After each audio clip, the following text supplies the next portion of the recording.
পুজোর গানের প্রসঙ্গটা স্পেশালি পুজোর সময় যখন আমরা ইন্টারভিউ দিই, তো পুজোর গানের প্রসঙ্গটা আসেই, কারণ ওটা তো আমাদের একটা কি বলবো একটা হেরিটেজ।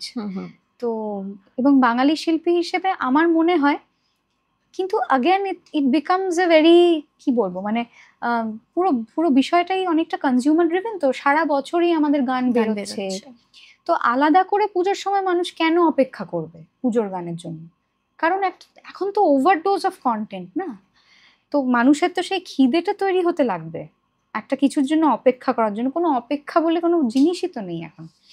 একটার ঘাড়ে একটা জিনিস আসছে, সিনেমার ওপর সিনেমা, একটা ফ্রাইডেতে 5টা ভালো সিনেমা, এক মাসে 5টা ভালো গান।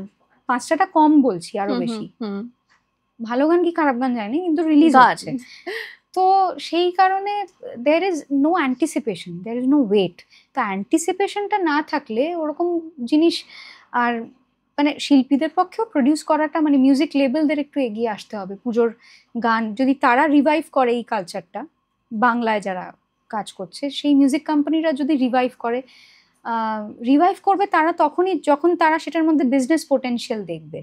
মানুষ যদি আলাদা করে সেই গানগুলোকে হিট করায় তখনই তারা করবে, আর তারা না করলে শিল্পীদের পক্ষে it's too much of N initiative. মানে আলাদা করে পুজোর গান বানাবো, করব, তারপরে সেটা আলাদা করে যদি জনপ্রিয়তা না পায়, যেটা আগে একটা মানে বিষয় ছিল যে মানুষ অপেক্ষা করতো, ওই গানগুলোই প্যান্ডেলে বাজছে।